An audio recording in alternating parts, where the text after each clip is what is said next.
Hello, this is Jim Gordon, Treasurer for Citizens for Regional Transit. This is part 3 of the continuing series on the University at Buffalo's School of Architecture's Small Built Works Vision 2024 proposal.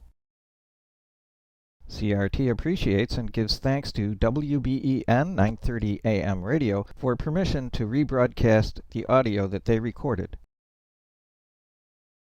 This is a replay of Professor Brad Wales' Architecture 404 class community presentation of May 15, 2024.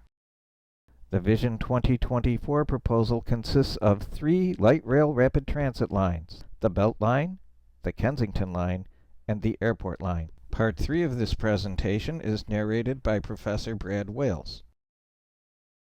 Thank you, Doug.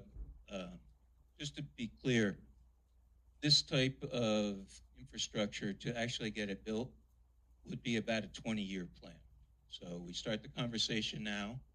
That's what we're doing. We're starting a conversation, putting some opportunities and possibilities on the table.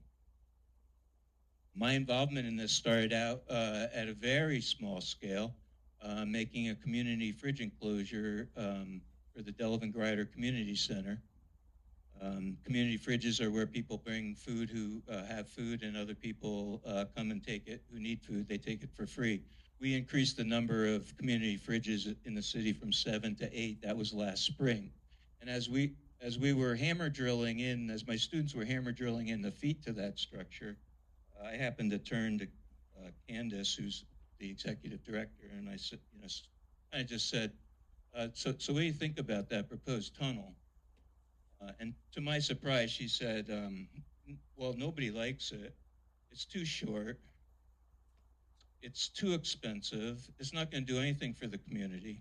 I said, really? Because we thought that everyone liked this, on the east side, supported this. And she said, no, I don't know anybody that likes that tunnel. So I said, would you like to meet about that? And, a couple weeks, and we did. We've been meeting every single week on Thursdays at the Delavan Grider, Thursday evening, every single week since then, formed the East Side Parkways Coalition. We're now heading towards lawsuits because the state is full speed ahead with this little short $1 billion tunnel here. Just for comparison, I think one of those lines, you could do a lot with $1 billion for one of those rail lines that we just looked at. Problem with the tunnel, not only is it too expensive, it spews exhaust out each end. DOT's plumes, as they call them, to the left, and to the right, we tagged where schools and community centers would be. That adds in churches. This is the actual emittance from their own tables. Existing conditions, heart disease. This is off the EPA EJ screen tool. Heart disease in the 90 to 100 percentile nationwide. Asthma rates 95 percentile nationwide. And low life expectancy on either side of the expressway is 95 to 100 percentile in the nation. This is what it looks like now. This costs $1 billion. And keep in mind that there's toxic fumes coming out the end of that too. This would be half the price, or maybe less, maybe a third actually. Existing $1 billion with a trash collector right there at the mouth of the tunnel, fenced in. And this is half the cost, or maybe a third. One of the things when we started talking about that and started getting into it, one of the things that gave me hope was this map here, which is Citizens for Regional Transit. They've had this map probably for a few decades, trying to get people to be interested in it. We made our own map of that and integrated the blue vertical lines. We integrated existing economic development corridors with the help of Carl Skopinski from, raise your hand, Carl. Thank you, Carl.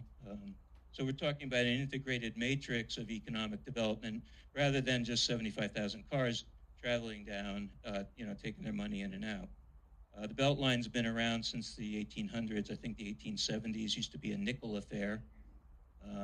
It was, in fact, on one of the most famous maps that, ever for the city of Buffalo, Olmsted's citywide park and parkway system design of 1868, drawn in 1876. This is the first ever in the history of the United States. So it's an international landscape treasure that we should just try to put back. You can't do any better than this because it's the only one ever.